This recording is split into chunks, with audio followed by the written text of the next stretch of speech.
ഈ ലഹരി വ്യാപനത്തിന്റെ ഘട്ടത്തിൽ വളരെ പ്രധാനപ്പെട്ട ഒരു ബ്രേക്കിംഗ് ന്യൂസാണ് ഇപ്പോൾ CG അരുൺ സിംഗ് നൽകുന്നത്. ലഹരി ഉപയോഗിച്ചാൽ ഇനി ജോലി പോകും. ജീവനക്കാർക്കിടയിൽ ലഹരി പരിശോധന നടത്തി പിടിക്കപ്പെടുന്നവരെ പിരിച്ചുവിടുന്ന പദ്ധതിയുമായി പോലീസും സംസ്ഥാനത്തെ സ്വകാര്യ സ്ഥാപനങ്ങളും കൈകോർക്കുന്നു എന്നതാണ് സുപ്രധാന വിവരം. രക്തം, മുടി പരിശോധനയിലൂടെ ലഹരി ഉപയോഗം കണ്ടെത്താനാണ് തീരുമാനം. ഭൂരിഭാഗം സ്വകാര്യ സ്ഥാപനങ്ങളും സമ്മതം അറിയിച്ചുവെന്ന് ദക്ഷിണമേഖല IG S ശ്യാം സുന്ദർ മനോരമ ന്യൂസിനോട് പറഞ്ഞു. സംസ്ഥാനത്ത് ലഹരി ഉപയോഗിക്കുന്ന യുവാക്കളിൽ 70% മെച്ചപ്പെട്ട ശമ്പളമുള്ള സ്വകാര്യ സ്ഥാപനങ്ങളിൽ ജോലി ചെയ്യുന്നവരെന്നാണ് പോലീസിന്റെ കണക്ക്. ഇവരിലെ ലഹരി ഉപയോഗത്തിന് തടയിട്ടാൽ തന്നെ ലഹരി ഭീഷണിക്ക് പകുതി പരിഹാരമാകുമെന്നും കരുതുന്നു.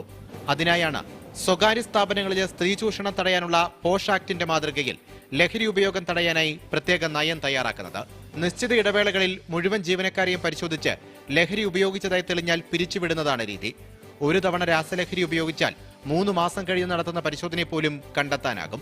ഉപയോഗിക്കുന്നവരുടെ ഹെയർ സാമ്പിൾ അല്ലെങ്കിൽ ബ്ലഡ് സാമ്പിൾ ടെസ്റ്റ് ചെയ്യുകയാണെങ്കിൽ ഇത് തീർച്ചയായിട്ടും കണ്ടുപിടിക്കാൻ പറ്റും. ഹെയർ സാമ്പിളിൽ 3-4 മാസം വരെ ഈ ലഹരിയുടെ ട്രേസസ് ഉണ്ടാവുമെന്ന് തന്നെയാണ് അറിയുന്നത്.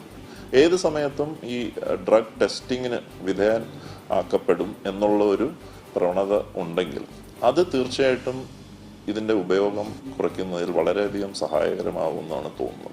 അതിനോടനുബന്ധിച്ചാണ് prevention of drug abuse PODA എന്നുള്ളൊരു പോളിസി ചർച്ച ചെയ്യപ്പെട്ടത്.